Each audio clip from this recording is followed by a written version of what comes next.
Updates at pinakahuling mga usapin sa mundo ng palakasan. Atin ang pakinggan dito sa Ang Pilipinas Ngayon. Magandang araw. Narito na po ang Sports Balita.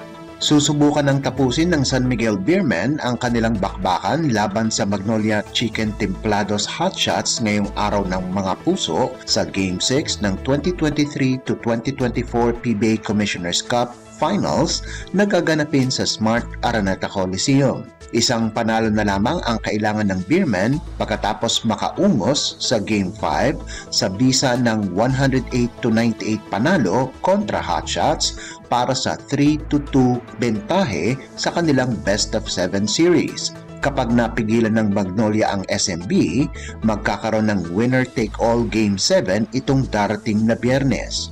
Sinabi ni San Miguel head coach Jorge Gallen na sumobra ang pagiging kumpiyansa ng kanyang bataan kaya ito ang naging rason kung bakit nakahabol ang Magnolia sa serye. Mabuti na lamang at nagliyab si Jericho Cruz nitong Game 5 kung saan tumipa ito ng 30 puntos katulong sina import Benny Boatwright Jr., Junmar Fajardo, CJ Perez, Simon Enciso at Don Trulliano. Sinabi naman ni Hotshots import Tyler Bay na posibleng makayanan nila ang dalawang sunod na panalo kamukha ng nangyari sa Game 3 at 4 para maagaw ang kampyonato. Kukuha ng lakas ang Magnolia kay Bay at mga local cagers na sina Mark Baroka, Paul Lee, Gio Halalon, Calvin Abueva at Ian Sangalang.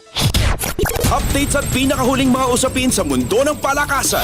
Atin ang pakinggan dito sa Ang Pilipinas Ngayon.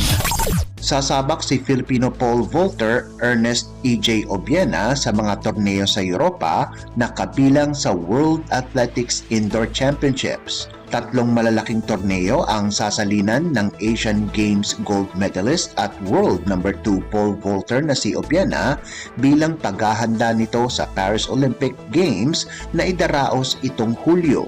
Unang kompetisyon na lalahukan ni Obiena ay ang Memorial Joseph Gasparak Tournament itong darating na Pebrero 20 hanggang 21 na gaganapin sa Osijek, Croatia. Pagkatapos ay tutungo naman si Obiena sa Berlin, Germany para magpartisipa sa ISTAF Indoor 2024 event na gaganapin naman sa Mercedes-Benz Arena sa Pebrero 23. At tatapusin ng Asian record holder na si Obiena ang kanyang European Tour sa Glasgow, Scotland kung saan makikipagsabayan ito sa mga magagaling na pole vaulters ng buong mundo sa World Athletics Indoor Championships na nakatakda sa Marso 3 sa Emirates Arena. Nagkwalipika si Obiena sa Paris Olympics pagkatapos malundag nito ang Olympic standard na 5.82 meters sa Bauhausgallen sa Stockholm, Sweden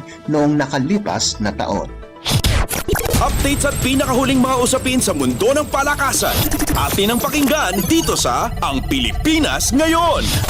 Malaki ang tiwala ni Capital One Solar Energy Head Coach Roger Gorayev sa kakayahan ng kanyang mga players na sasabak sa unang pagkakataon sa Premier Volleyball League o PVL All-Filipino Conference itong darating na Pebrero 22. Sinabi ni Gorayev na sabik ang kanyang mga players na makapaglaro sa profesional na liga kaya't kumpiyansa naman ito na kaya nilang makipagsabayan sa ibang koponan sa liga.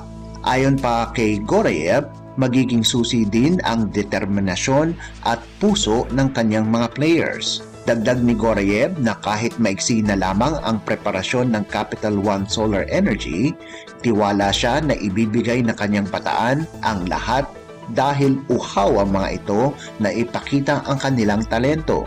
Ayon naman kina team owners Mandy at Milka Romero, magandang investment ito sa kanilang players kung ikukonsidera ang level ng kompetisyon sa PVL. Updates at pinakahuling mga usapin sa mundo ng palakasan.